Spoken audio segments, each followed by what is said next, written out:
यीशु साय जय मसीह की साबत मुबारक आप सबको।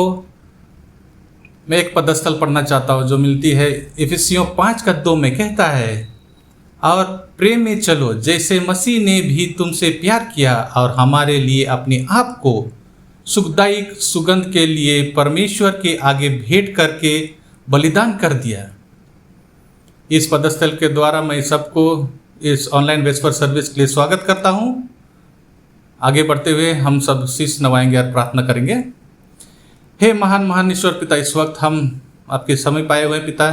हम आपको धन्यवाद देते हैं कि इस लायक बनाया कि हम आपके समीप आ सके।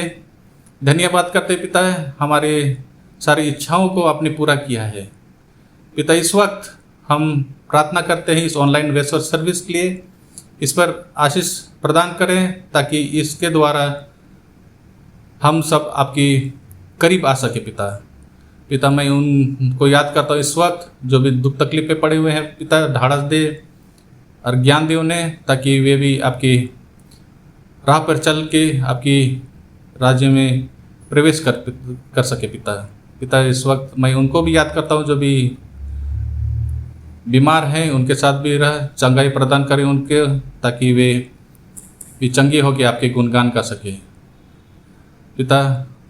हम सब पापी बालक हैं, हमारे सारे पाप गुनाह को क्षमा कर, क्योंकि हम इस छोटी विनती को स्वर्गीय यीशु क्रिस्त के नाम से हैं मांगते हैं। सुन और ग्रहण कर, आमीन।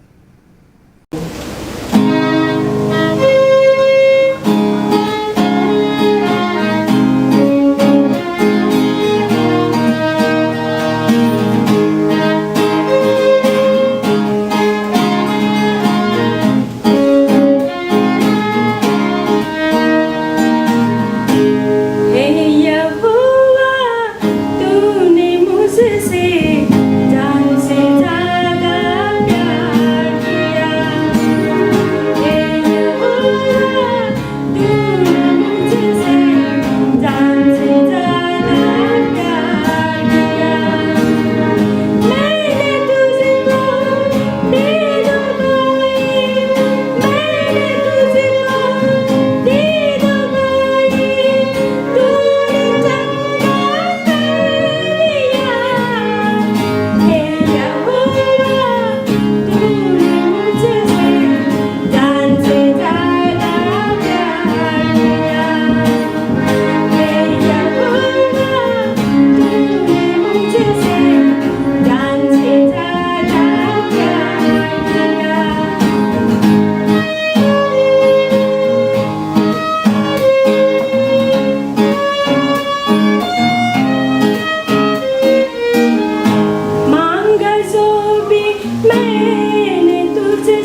यीशु सहाय, जय मसीह की सबको।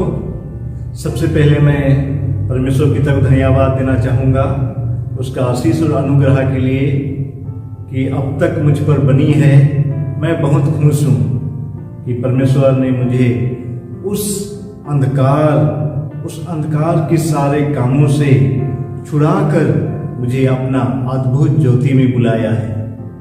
इस प्रकार पहला पतरस 2:10 में कहता है, तुम तो पहले कुछ भी नहीं थे, लेकिन तब अब तुम पर दया हुई है।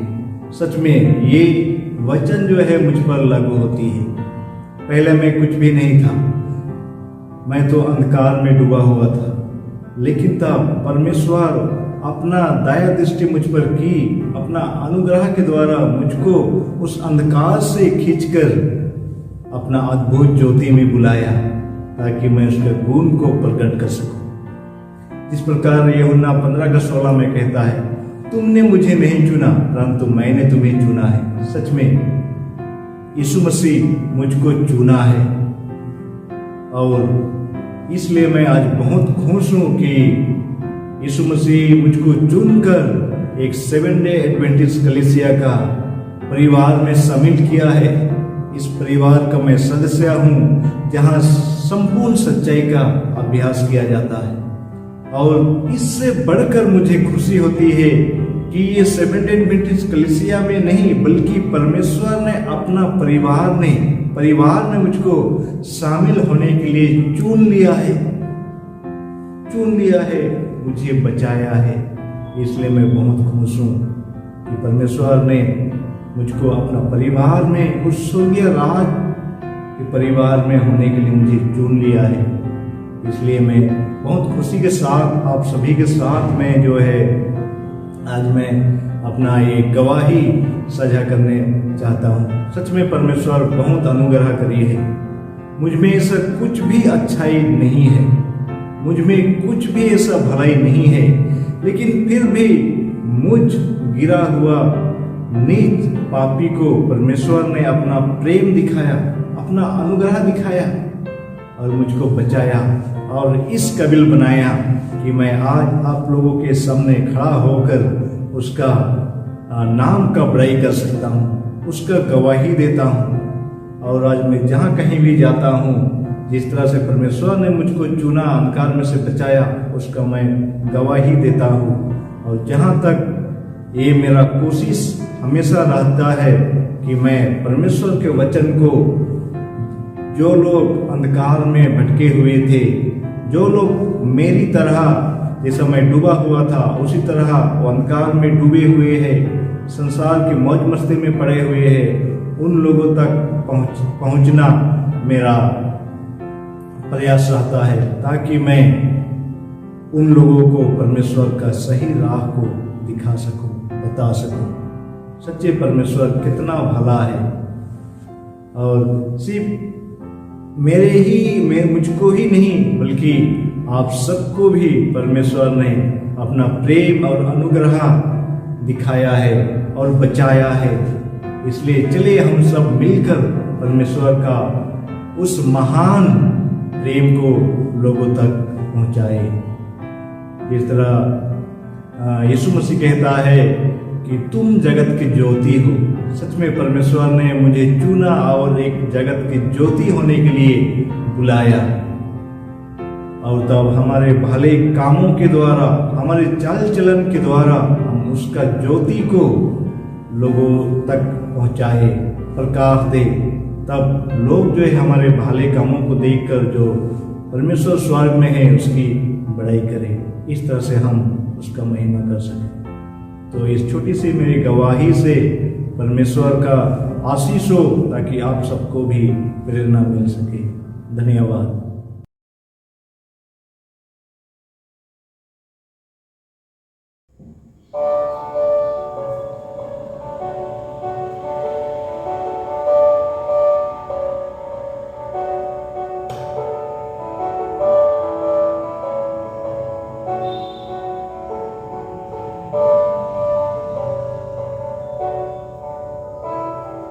He is jealous of me,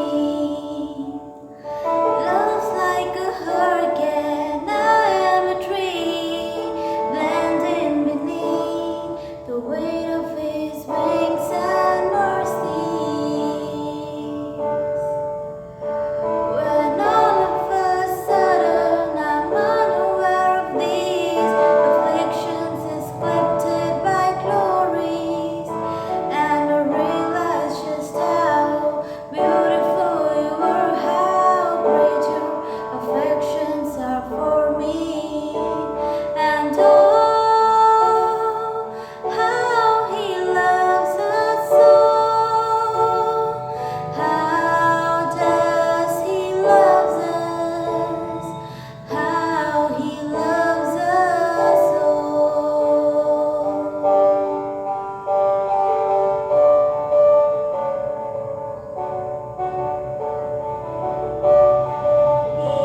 When all of a sudden I'm unaware of these afflictions, scripted by glory, and I realize just how beautiful they were, how great your affections are for me.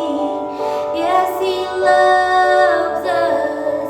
Oh, how He loves us.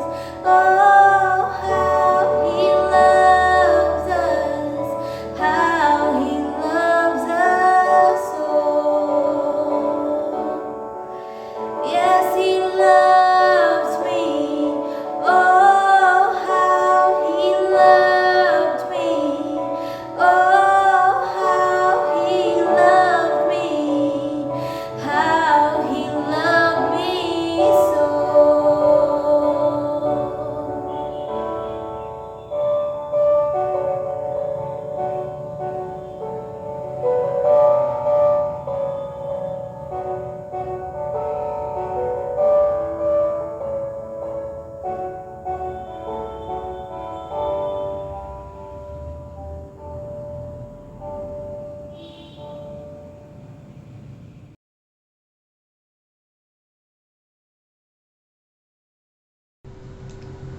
प्रभु यीशु के नाम में सबको जय मसीह की।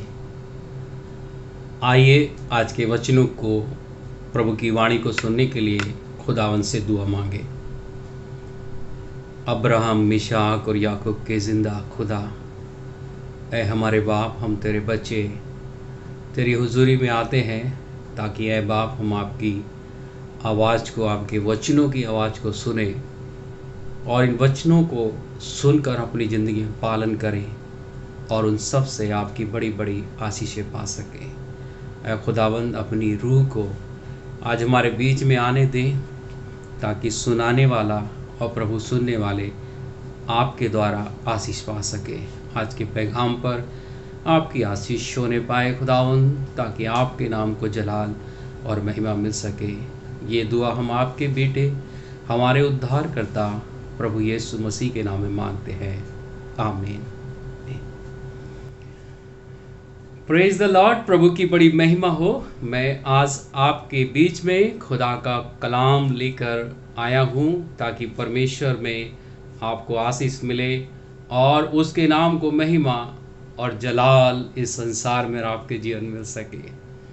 अजीज, आज की इस समय में, इस बेला में मैं खुदा का कलाम से 3 सवाल लेकर आपके पास आया और मेरा विषय भी है 3 सवाल, 3 क्वेश्चन। ये जो है 3 सवाल, और सवाल जो है जब कोई इंसान पूछता है एज ए टीचर या एक शिक्षक के रूप में, तो वो कुछ जानना चाहता है।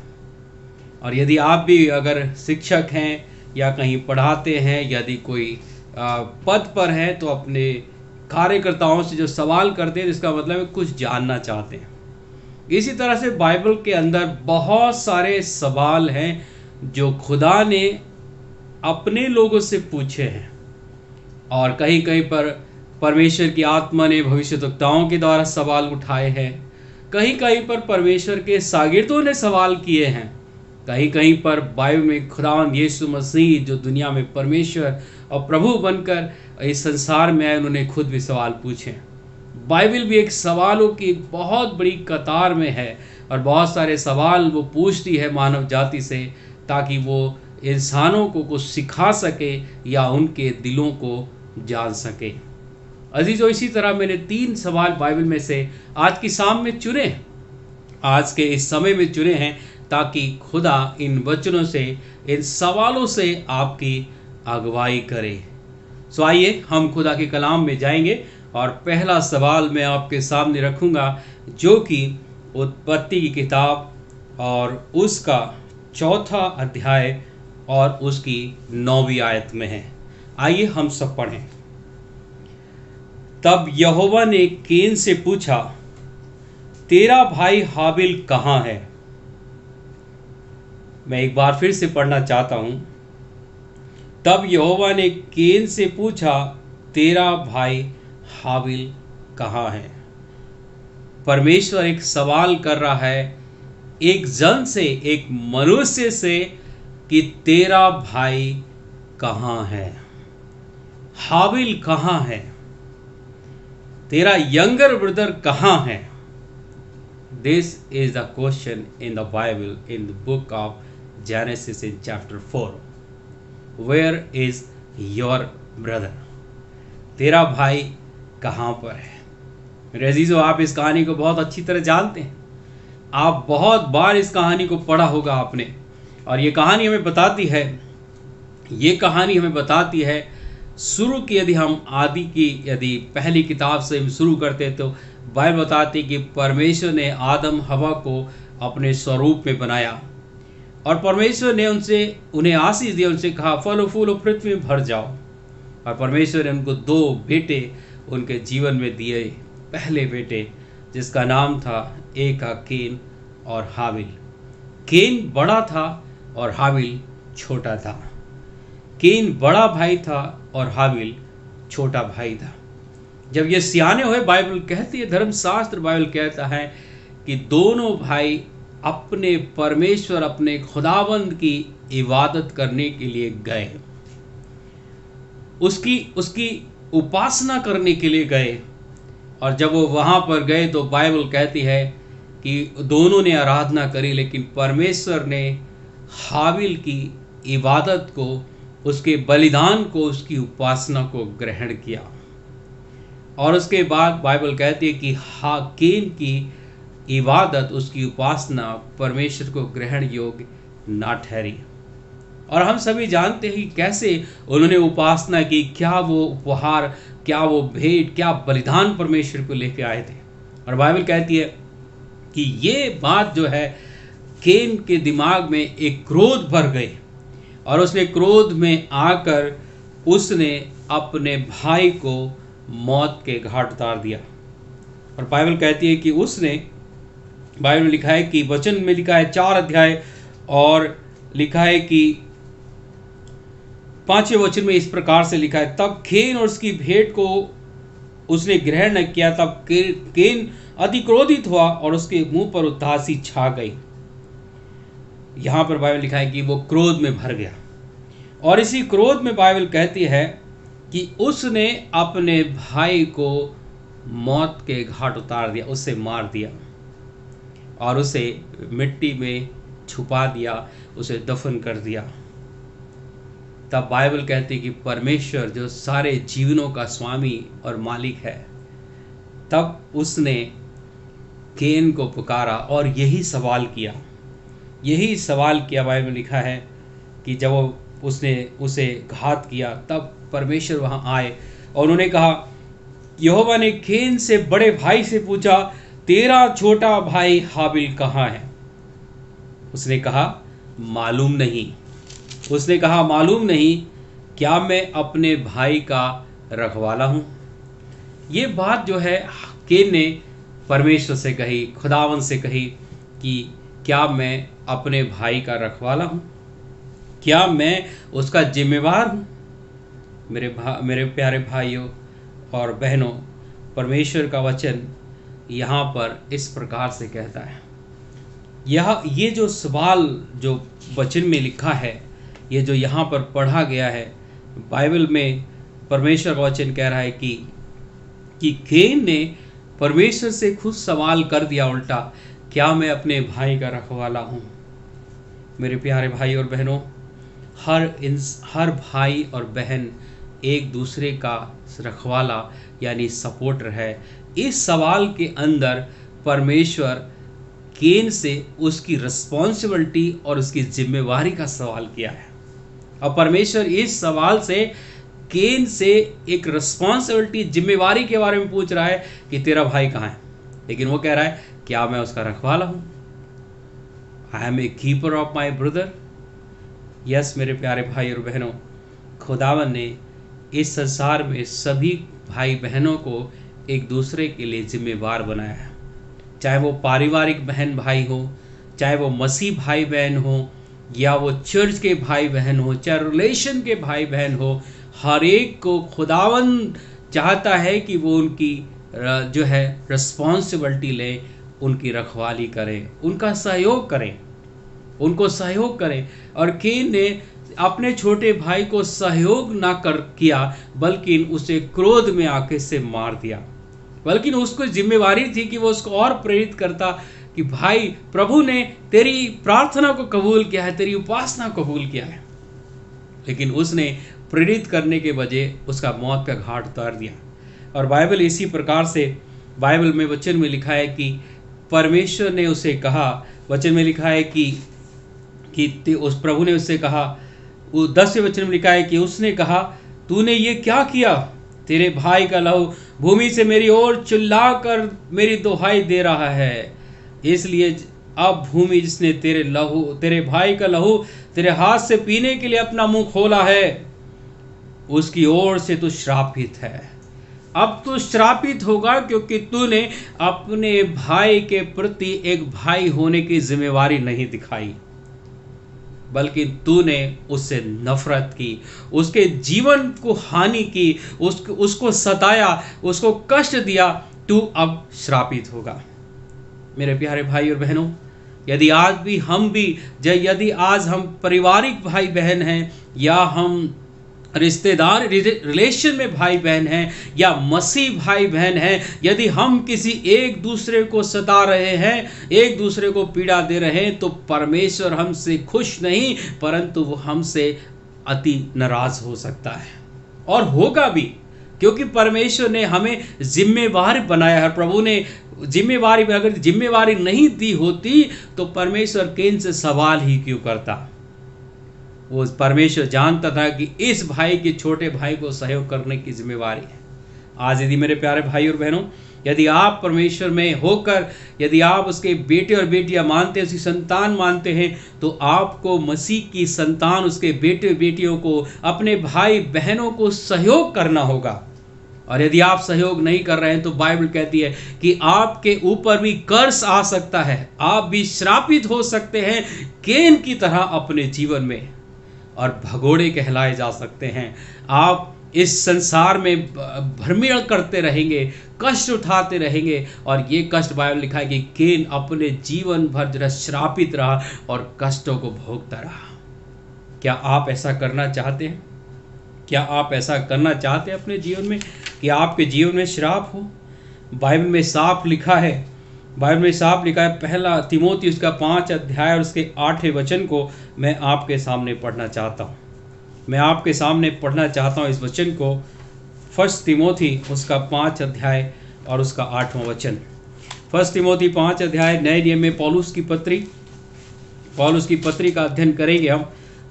1 तिमोथी 5 अध्याय और उसके 8वें वचन को हम जाएंगे। 1 तिमोथी 5 अध्याय और उसका 8वां वचन।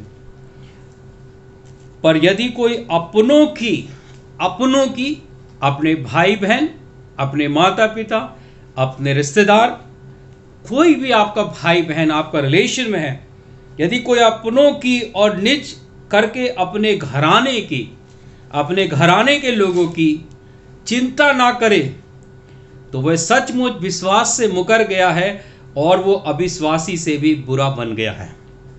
यदि हम अपनों की चिंता ना करें, यदि अपनों का सहयोग ना करें, यदि अपनों की जिम्मेवारी ना उठाएं, तो बाइबल कहती है कि ऐसा इंसान परमेश्वर से, अपने विश्वास से मुकर गया है, और एक अविश्वासी से भी वो बुरा इंसान है। मेरे प्यारे भाई और बहनों, आज खुदावन आपसे पूछ रहा है कि वेयर इज योर ब्रदर? आपका भाई कहाँ है? Where is your sister? Where is your cousin brother and sister? आपके चचेरे भाई बहन कहाँ पर हैं? आपकी भाई और बहन कहाँ हैं? क्या आपने उनके प्रति अपनी जिम्मेवारी निभाई है? क्या आपने उनको सहयोग किया है?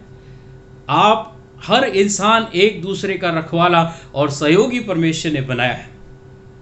क्या आप ऐसा कर रहे हैं?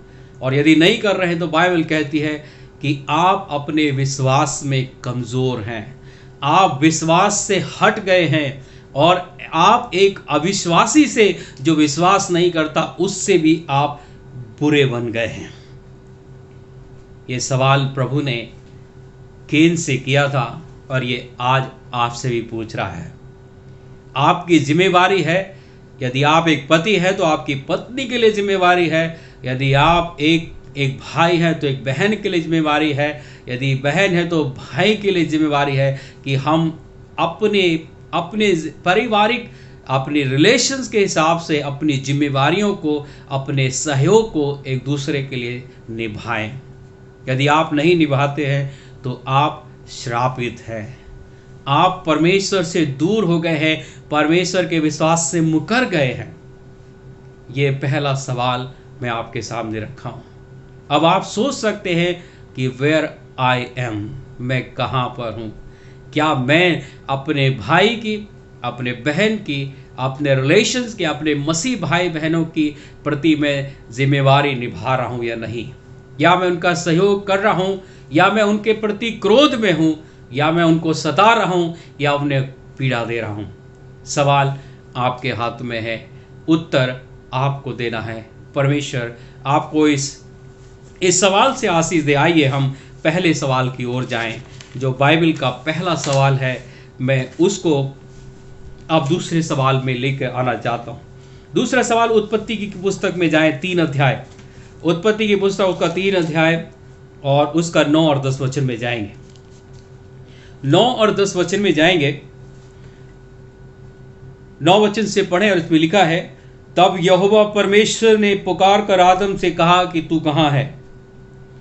ये सवाल, मैं दूसरा सवाल आपके सामने रख रहा हूं और ये सवाल हमारे आदि पिता से परमेश्वर ने पूछा है और वो है आदम। और यहां पर बाइबल कहती है कि परमेश्वर आदम से जब बागे अदन में ठंडे समय में आया, 8वें वचन में आया, तो बाइबल में लिखा है कि तब परमेश्वर ने आदम को पुकारा कि तू कहाँ है? और परमेश्वर सब कुछ जानता है सवाल करने से पहले, लेकिन परमेश्वर यहाँ पर आदम की योग्यता, आदम की एबिलिटी और काबिलियत को उसके मुंह से सुनना चाहता है। परमेश्वर जानना चाहता है कि आदम किस दशा में है, आदम किस जीवन में है, किस समय में है और किन बातों में है। परमेश्वर जानना चाहता है, इसीलिए उन्हें सवाल किया कि वेयर आर यू एडम? आदम तू कहाँ है? परमेश्वर कह रहा है कि आदम तू कहाँ है? और हम जानते हैं कहानी पूरी तरह से बाइबल कहती है, जब परमेश्वर ने बाग आदन वाटिका में आदम और हवा को रखा तो उसने कहा तुम भले बुरे के ज्ञान के वृक्ष के फल को ना खाना, और जिस दिन तुम खाओगे उस दिन तुम मर जाओगे। परंतु शैतान आदम हवा के पास है और उसने कहा, क्या परमेश्वर ने ऐसा कहा है जिस दिन तुम फल खाओगे उस दिन तुम मर जाओगे? उन्हें नहीं, परमेश्वर जानता है कि जिस दिन तुम फल खाओगे तुम परमेश्वर के तुल्य हो जाओगे। और आदम हवा ने शैतान की बात को माना, परमेश्वर की बात को नहीं माना। और ये एक आज्ञा थी और बाइबल कहती है कि आज्ञा मानना, आज्ञा ना मानना वो पाप है और आज्ञाकारिता परमेश्वर से प्रेम करना है। लेकिन आदम हवा ने आज्ञा नहीं मानी और परमेश्वर के अगेंस्ट जाकर कार्य करके उन्होंने पाप किया। और पाप की सजा बाइबल में लिखा है कि पाप की मजदूरी मौत है। और आदम हव्वा ने जब पाप किया, इस 3 अध्याय में पूरा पढ़ सकते हैं हम कहानी को, स्टोरी में। यदि आपके पास बाइबल है तो आप पढ़ सकते हैं कि जब उन्होंने पाप किया तो वो जान गए कि हमने गुनाह कर दिया है, पाप कर दिया है। इसीलिए 8वें वचन में पढ़े, जब 8वें वचन लिखा है कि तब यहोवा परमेश्वर जो दिन के ठंडे समय वाटिका में फिरता था का शब्द उनको सुनाई दिया, तब आदम और उनकी पत्नी वाटिका के वृक्षों के बीच यहोवा परमेश्वर से छिप गए। क्या परमेश्वर से कोई छिप सकता है? कोई? दाऊद ने कहा, प्रभु यदि मैं आकाश पे चढ़ूं तो तू वहां है, यदि मैं समुद्र की गहराई में जाऊं तो तू वहां है, यदि मैं अंधकार में जाऊं तो भी परमेश्वर तू है। क्या कोई परमेश्वर छिप सकता है? लेकिन आदम हवा यहाँ पर छिप रहे हैं। अब परमेश्वर उनसे सवाल कर रहा है कि पुकार रहा है कि आदम आदम आदम, वेयर आर यू एडम? आदम तू कहाँ है? और बाइबल कहती है कि परमेश्वर ये सवाल उठाया। प्रभु जो है यहाँ पर आदम की एबिलिटी के बारे में, योग्यता के बारे में, काबिलियत के बारे में, उसके हालात के बारे में प्रभु उससे जानना चाहता है। लेकिन बाइबल कहती है कि आदम जो है वो छिप गया। आदम जो है वो उससे छिप गया और उसने फिर परमेश्वर से कहा। 10वें वचन में लिखा है कि उसने कहा, मैं तेरा शब्द बारी में सुनकर डर गया, क्योंकि मैं नंगा था इसलिए छिप गया। बाइबल कहती है कि जब प्रभु ने बात की, उससे पुकारा, तब उसने उत्तर क्या दिया, प्रभु मैं डर गया हूँ, मैं नंगा हूँ। नंगा का मतलब बाइबल में लिखा है कि पापी, गुनहगार, पापी बन गया हूँ, गुनहगार बन गया हूँ। ये बाइबल में लिखा है कि वो गुनहगार बन गया, और उसने लिखा है कि वो गुनहगार बन गया, मैं नंगा हूँ और इसलिए मैं तुझसे छिप गया।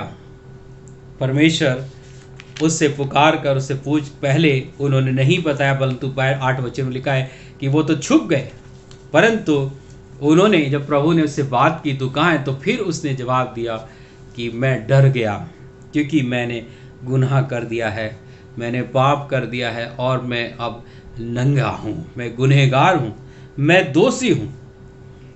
परमेश्वर ने जो है पुकार कर कहा और उसकी योग्यता को जाना, और उसकी योग्यता के मुताबिक, उसके जीवन के मुताबिक, उसके गुनाह के मुताबिक परमेश्वर ने, बाइबल में लिखा है कि उसके लिए उसने एक बलिदान किया, और उसने उसके लिए, आदम के लिए, उसकी पत्नी के लिए उसने उनके लिए चमड़े के वस्त्र पहनाए। प्रभु ने उनके पापों को ढांप दिया, उनके गुनाहों को परमेश्वर ने जो है वो ढांप दिया। बाइबल कहती है परमेश्वर प्रेमी है, परमेश्वर मोहब्बत है, खुदा मोहब्बत है, और वो मोहब्बत करता है। उसने उनको मारा नहीं, उनको गुनाह उन्हें मिटाया नहीं, परंतु प्रभु ने उनके गुनाहों को ढांप दिया ताकि परमेश्वर उन पर अपनी दया बना सके। और बाइबल में ऐसा लिखा है कि शायद भविष्यवक्ता 49 अध्याय उसके 15 और 16 वचन में लिखा है, क्या ये हो सकता है कि एक दूध पीते वाली माँ अपने बच्चे को भूल जाए? क्या ये हो सकता है? हाँ, हो सकता है। एक माँ जो अपने बच्चे को दूध पिलाती है भूल सकती है, परंतु मैं तुम्हें ना भूलूंगा, क्योंकि मैंने तुम्हारे नामों को अपने हाथों में खोद के लिखा है। मैं तुम्हें कभी ना भूलूंगा। मेरे अजीजों, खुदावंद परमेश्वर, यहोवा परमेश्वर आपसे प्यार करता है।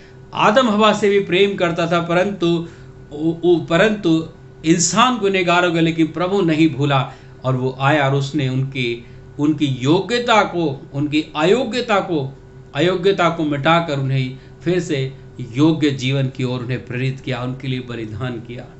आज मेरे प्यारे भाई और बहनों, परमेश्वर आपसे और मुझसे भी सवाल कर रहा है कि वेयर आर यू? आप कहाँ पर हैं? आपकी काबिलियत क्या है? आपकी योग्यता क्या है? आप किस जीवन में हैं? खुदा आपसे भी पुकार रहा है। क्या आज आप भी खुदा से डर के दूर भागना चाहते हैं एक प्रेमी पिता से? क्या अपने आप को खुदा से दूर ले जाना चाहते से आदम पेड़ों में छुप गया? नहीं, परमेश्वर आपसे प्यार करता है। उसने आपके अपने पुत्र प्रभु यीशु मसीह को इस संसार में भेजा ताकि वो आपके गुनाहों को मिटा डाले, आपके गुनाहों को आपके जीवन से दूर कर दे। परंतु हमें दूर जाने के लिए नहीं, हमें छिपने की जरूरत नहीं है, परंतु हमें अपने परमेश्वर के पास आने की जरूरत है। वो हमेशा हमें बुलाता है, आओ मेरे पास आओ। और बाइबल कहती है, पहला यूहन्ना 1 अध्याय उसके 9 वचन में लिखा है, यदि हम अपने पापों को मान लें तो हमारा परमेश्वर हमें क्षमा करने में विश्वास योग्य और धर्मी है। यदि हम अपने पापों को मान लें, यदि हम अपने गुनाहों को स्वीकार कर लें, तो हमारा परमेश्वर हमें क्षमा करने में विश्वास योग्य और धर्मी। मेरे प्यारे भाई और बहनों, आइए हम अपने खुदा के पास आए, अपने प्रभु यहोवा परमेश्वर के आए, प्रभु यीशु के पास आए, क्योंकि वो आपको बुलाता है। हमें उससे दूर जाने की ज़रूरत नहीं, हमें छिपने की ज़रूरत नहीं। वो प्रेमी परमेश्वर है, वो एक दोस्त की तरह आपसे प्रेम करता है, एक दूल्हे की तरह, एक पत्नी की तरह आपको प्रेम करता है। और उसने कहा है कि दुनिया के लोग, आपकी माँ तक, आपके रिश्तेदार भी, आपके रिलेशन में जो सारे रूप से रिलेशन में है, वो आपको भूल सकते हैं, परंतु मैं तुम्हें कभी ना भूलूंगा। परमेश्वर आपको पुकार रहा है, वो बुला रहा है कि आओ, और वो पूछ रहा है आज भी आपसे, एक एक जन से, एक जवान से, बुजुर्ग से, स्त्री और पुरुष, सबसे पूछ रहा है कि वेयर आर यू, आप कहाँ पर हैं। मेरे प्यारे भाई और बहनों, आइए हम अपने परमेश्वर के पास आए और उसकी आशीषों को अपने जीवन में प्राप्त करें। मैं आपके सामने ये सवाल छोड़ना, आज दूसरा सवाल छोड़ रहा हूँ। पहला सवाल था आपका परमेश्वर में, मैंने रखा था कि रिस्पॉन्सिबिलिटी के बारे में, क्या आप जिम्मेवार हैं। दूसरा सवाल था एबिलिटी के बारे में, आदम की योग्यता के बारे में, उसकी स्थिति के बारे में, उसके जीवन के बारे में। तीसरा सवाल मैं आपके सामने रखना चाहता हूं। मैं बहुत जल्दी समाप्त करना चाहता हूं क्योंकि मेरे लिए समय थोड़ा दिया गया है। आइए हम पहला राजा 19वां अध्याय, फर्स्ट किंग चैप्टर 19 में एक तीसरा सवाल में, 3 सवाल मैंने इसलिए चुने हैं क्योंकि बाइबल के अंदर 3 का बड़ा महत्व है, पिता, पुत्र और पवित्र आत्मा। इसलिए मैंने 3 सवाल चुने हैं, वरना मैं 2 सवाल पर भी अपने संदेश को समाप्त कर सकता था, लेकिन मैं 3 माने पूर्णता यानी कंप्लीट यानी 1 के ऊपर मैं अपने संदेश को समाप्त करना चाहता हूँ। तीसरा सवाल मैं आपके सामने रखूँगा, पहला राजा और उसका 19वां अध्याय और उसकी 9वीं आयत में पढ़ेंगे हम। 9 आयत में इस प्रकार से लिखा है, वहां वह गुफा में जाकर टिका और यहोवा का ये वचन उसके पास पहुंचा, हे एलिया, तेरा यहाँ क्या काम है? What are you doing here, Elijah? ये तीसरा सवाल आपके सामने है। परमेश्वर ने एलिया से ये सवाल किया है, परमेश्वर उसको जानना चाहता, और ये है अकाउंटेबिलिटी के ऊपर सवाल है।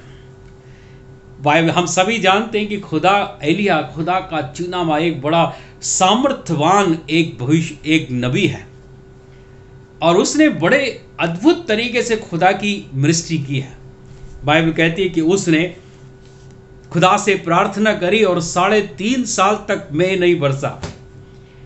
बाइबल कहती है कि उसने मूर्ति पूजकों के, अन्य जाति के देवी देवताओं को ललकारा, और उसने वहां पर खारमेल पर्वत पर प्रार्थना की, और परमेश्वर जब उसने प्रार्थना की, परमेश्वर की आग आसमान से उतरी और उसकी भेंट को परमेश्वर ने स्वीकार किया।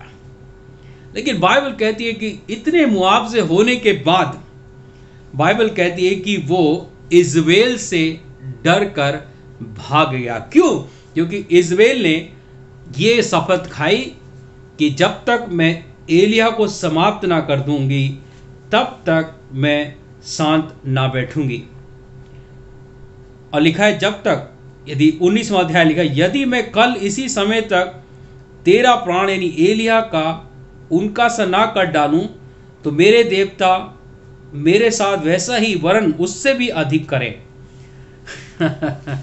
यहां पर इज़राइल एक शपथ खाती है कि मैं जैसा उसने मेरे पुजारियों के साथ किया है ऐसा ही मैं उसके साथ करूं। यदि ना कर पाऊं तो मेरा परमेश्वर, मेरे देवता मेरे साथ उससे भी बुरा करें। और इस बात से एलिया डर गया, क्योंकि इज़राइल जो है अहाब राजा की पत्नी है, और वो जो है यहाँ पर डर गया, और लिखा है कि वो छिप कर जो है भाग गया और एक गुफा में जाकर छिप गया। इतने बड़े बड़े मुआवजे देखकर वो भूल गया कि खुदा ने कैसे उसे स्वर्गदूतों के द्वारा रोटी खिलाई, कैसे खुदावंद ने उसे कौओं के द्वारा उसे भोजन खिलाया, कैसे परमेश्वर ने उसकी हिफाजत करी। बाइबल कहती है लेकिन यहाँ पर वो भयभीत होकर डर गया, और बाइबल कहती है कि परमेश्वर जो है उससे सवाल कर रहा है कि what are you doing here Elijah? तो यह क्या कर रहा है? क्या अकाउंट ले रहा है परमेश्वर, हिसाब किताब पूछ रहा है कि तेरा यह काम है, तू क्या कर रहा है? मेरे प्यारे भाई और बहनों, खुदा ने उसे अपनी खिदमत के लिए चुना था, सुसमाचार सुनाना था, राजाओं को, रानियों को, बड़े बड़े अधिकारियों को, बड़े बड़े बिजनेसमैनों को खुदा की बात को बताना था। लेकिन वो भय से छुपा हुआ डर गया है, वो डर गया है। और यहाँ पर ये खुदा ने एक बार नहीं परंतु खुदा ने 2 बार पूछा। फिर तीसरे वचन 13 वचन में भी इसी प्रकार से लिखा है, 13 वचन में भी इसी प्रकार से लिखा है कि यह सुनते एलिया ने अपना मुंह चादर में ढांपा और बाहर जाकर गुफा के द्वार पर खड़ा हुआ। फिर एक शब्द उसे सुनाई दिया, हे एलिया तेरा यहाँ क्या काम? ये यहाँ पर फिर दोबारा परमेश्वर सवाल करता है। लेकिन बाइबल कहती है कि उसे बहुत खुदा का काम करना था। परमेश्वर ने एक बार नहीं 2 बार सवाल किया कि मैंने तुझे चुना है और तू यहाँ क्या कर रहा है? तू यहाँ क्यों छुपा बैठा है? तुझे बहुत काम करने हैं, तुझे डरना नहीं है, मैं तेरे साथ। और बाइबल परमेश्वर ने हमेशा ही अपने लोगों से कहा है कि मैं सदा साथ हूँ। उसने अब्राहम से कहा, उसने याकूब से कहा, यूसुफ से कहा कि मैं तेरे संग हूँ। परमेश्वर उसके साथ था, परमेश्वर उसके साथ था और वो यहाँ पर डर के छुपा बैठा है। और बाइबल कहती है कि वो परमेश्वर उसे कह रहा है कि तुझे छुपने की ज़रूरत नहीं है, तुझे और काम करना है। और बाइबल में आगे लिखा है, यदि आप वचन को पढ़ें कंटिन्यू, 15वें वचन में लिखा है कि यहोवा ने उससे कहा, लौट कर दमिश्क को जंगल को जा और वहाँ पहुँच कर अराम के राजा होने के लिए हजाएल का और हजाएल का राजा होने को निमसी के पोते येहू का और अपने स्थान पर नबी होने के लिए आबेल महोला के सापात के पुत्र एलीशा का अभिषेक करना। तुझे तो ये काम करने और तू यहाँ बैठा हुआ है, तू छुपा है, तुझे तो और काम करने हैं, क्योंकि खुदा ने उसे अपने काम के लिए चुना था। आज मेरे प्यारे अजीज़ों, आज परमेश्वर आपसे भी ये सवाल कर रहा है, जिन्हें खुदा ने अपनी खिदमत के लिए चुना है, जिन्हें पास्टर कहते हैं, जो अपने आप को वो प्रभु के दास कहते हैं, प्रभु आपसे भी आज सवाल पूछ रहा है कि what are you doing pastor, what are you doing my servant? मेरे दास तू क्या कर रहा है? तू यहाँ क्या कर रहा है? इस शहर में, इस गांव में, इस घर में तू क्या कर रहा है? क्या कुछ कर भी रहा है? परंतु तुझे करना है, क्योंकि मैंने तुझे कुछ करने के लिए चुना है, जैसे एलिया को परमेश्वर ने कुछ करने के लिए चुना था। और बाइबल कहती है यूहन्ना की किताब 15 अध्याय 16 वचन में यीशु मसीह ने कहा कि तुमने मुझे नहीं चुना, परंतु मैंने तुम्हें चुना है कि तुम फल लेकर आओ। खुदा ने हर एक को अपनी खिदमत के लिए चुना है कि वो फल लाए, खुदा की रूहों को परमेश्वर के पास इकट्ठा करे, जो अंधकार में है उन्हें ज्योति में लाकर प्रभु के पास लेकर आए। बाइबल हमारे लिए बताती है हमें प्रभु की सेवा करनी हर परिस्थिति में। एलिया को भी हर परिस्थिति में प्रभु की सेवा करनी थी और परमेश्वर आपसे भी ये कह रहा है। मेरे अजीजों, बाइबल कहती है कि पौलुस को जब खुदा ने चुना, तो बाइबल में लिखा है कि 21वां अध्याय उसके 13 वचन में लिखा है कि जब पौलुस को यरूशलेम में जाना था तो एक बड़ी मीटिंग वहाँ पर शागिर्दों की थी, और वहाँ पे किसी ने कहा कि ये बेल्ट उठाकर कहा कि ये किसके जो है कमर बंद है। उसने कहा ये पौलुस का। उसने भविष्यवाणी की कि इस व्यक्ति के साथ यरूशलेम में लोग बहुत बुरा करेंगे, उससे पीटेंगे, दुख देंगे। तब पौलुस ने उनसे कहा, यदि 13 वचन पढ़े, उसने कहा मेरे भाइयों, मुझे रो रो कर मेरा दिल क्यों तोड़ते हो? मैं तो प्रभु के लिए बांधे जाने तक के लिए नहीं, परंतु मैं तो मरने तक के लिए भी तैयार हूं। आज मेरे प्यारे भाई और बहनों, खुदा आपसे सवाल कर रहा है, जो पास्टर्स हैं, जो खुदा के सेवक हैं, जो मनादी कर रहे हैं, जो अपने आप को कहते हैं कि प्रभु ने मुझे चुना है, मैं उसका दास हूँ, मैं उसका सेवक हूँ। परमेश्वर आपसे सवाल कर रहा है, व्हाट आर यू डूइंग? आप क्या कर रहे हैं? और पौलुस तो अपनी जिंदगी में कह रहा है कि भाई मेरा तो जीना मरना मेरे लिए मसीह है। और मैं तो आज मेरे जो बहुत सारे लोग दुख उठा रहे हैं, लेकिन बहुत सारे दुखों से, पीड़ाओं से डर के प्रभु से दूर चले जा रहे हैं, छोड़ रहे हैं सेवकाई को। कई लोगों ने अपनी सेवकाई बंद कर दी है डर की वजह से। लेकिन पौलुस कह रहा है मैं तो मसीह के लिए दुख उठाने की बात छोड़ो, मैं तो प्रभु के लिए मरने के लिए भी तैयार हूं। क्या हम प्रभु के लिए तैयार हैं? क्या हम खुदा की सेवा कर रहे हैं? क्या हम छुप के बैठ गए हैं? क्या हमने इनकार कर दिया है? क्या हमने अपने आप को परमेश्वर से दूर कर लिया है? अपनी सेवकाई को बंद कर दिया है? क्या हम अपने दूसरे कामों में चले गए हैं? क्या हम ऐसा तो नहीं कि जहां परमेश्वर ने भेजा हम उधर न जाकर दूसरी जगह जा रहे, जैसे योना भविष्यद्वक्ता योना नबी भाग गया था? क्या हम परमेश्वर की सेवकाई में आवाज सुन रहे हैं? बाइबल में लिखा है, पहला पीटर 5 अध्याय उसके 2 और 3 में लिखा है कि तुम मेरी भेड़ों की रखवाली करो, सावधानी से रखवाली करो, सावधानी से करिए, ईमानदारी से करिए, वफादारी से करिए, खुदा का वचन कह रहा है। यूहन्ना की इंजील 21 अध्याय में प्रभु यीशु मसीह ने पत्रस से कहा, 3 बार कहा, फीड माई फ्लॉक, मेरी भेड़ों को चरा, मेरी भेड़ों को चरा।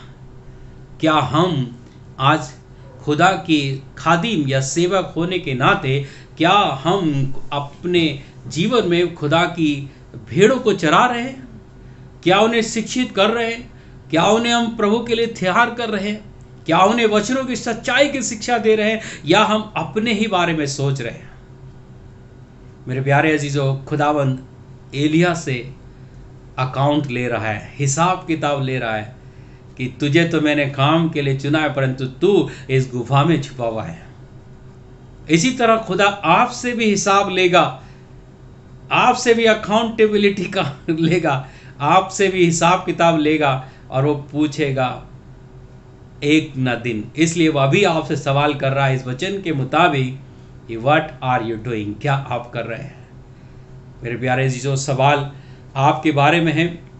अब आपको जानना, आपको सोचना होगा कि यदि मुझे खुदा ने चुना है, क्योंकि मैं यकीन करता हूं, तो मैं क्या कर रहा हूं? क्या मैं सेवा कर रहा हूं? क्या मैं ईमानदारी से सुसमाचार सुना रहा हूं? क्या उसके कलाम के प्रति वफादार हूं? क्या मैं उसके चर्च के प्रति वफादार हूं? क्या मैं उसकी भीड़ों, उसकी कलीसिया के प्रति वफादारी निभा रहा हूं या नहीं निभा रहा हूं? आज मुझे और आपको सोचने की जरूरत है। यदि हम प्रभु के लोग हैं तो आइए हम इन सवालों पर मनन करें। फिर से मैं इन 3 सवालों को पूर्णता को मैं आपके सामने रखना चाहता हूं।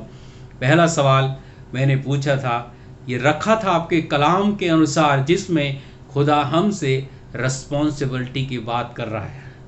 अपने रिलेशन, अपने रिश्तेदार, अपने भाई बहन, अपने पारिवारिक लोग, अपने मसीह विश्वासी लोग, जिसमें खुदा ने सवाल किया था केन से कि वेयर इज योर ब्रदर, तेरा भाई कहाँ है?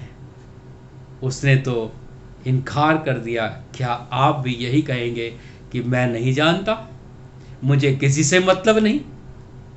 तब बाइबल कहती है कि आप श्रापित हो सकते हैं। पहला सवाल बाइबल में, दूसरा सवाल जो मैंने किया था, जो पहला सवाल उठता है बाइबल के अंदर, उत्पत्ति किताब और उसके 3 अध्याय 9-10 वचन, जिसको आदम से किया था कि where are you Adam, where are you Adam, हे आदम तू कहाँ है? खुदा उससे सिखाना चाहता था कि वो आए खुदा के पास और अपनी बात को रखे और पश्चाताप करे, परंतु वो छिप गया। क्या हम भी अपने खुदा से दूर जा रहे हैं, भाग रहे हैं?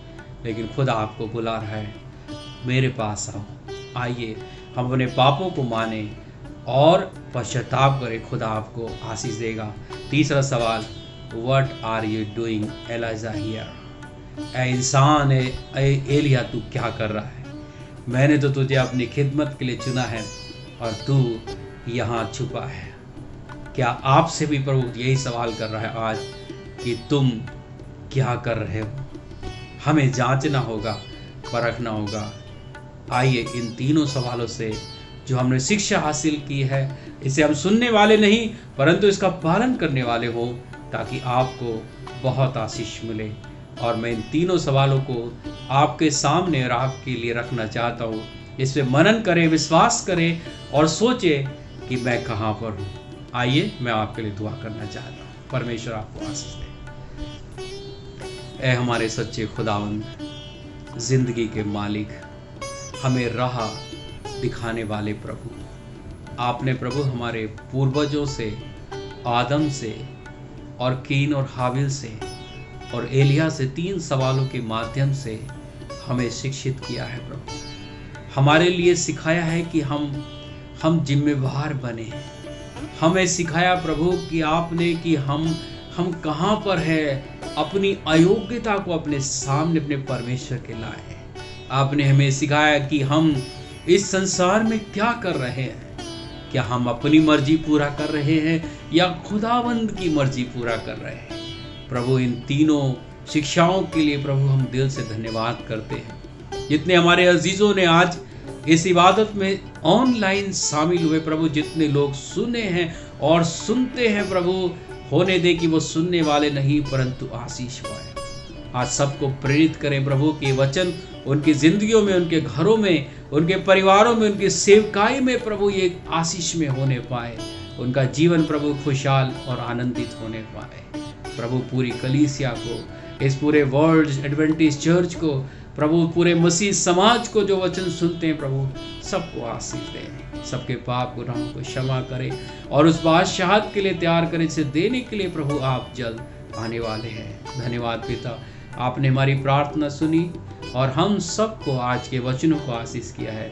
इसलिए हम आपकी तारीफ, धन्यवाद, बढ़ाई और महिमा करते हुए ये प्रार्थना आपके पुत्र हमारे उद्धारकर्ता प्रभु यीशु मसीह के नाम में होकर मांगते हैं। आमीन।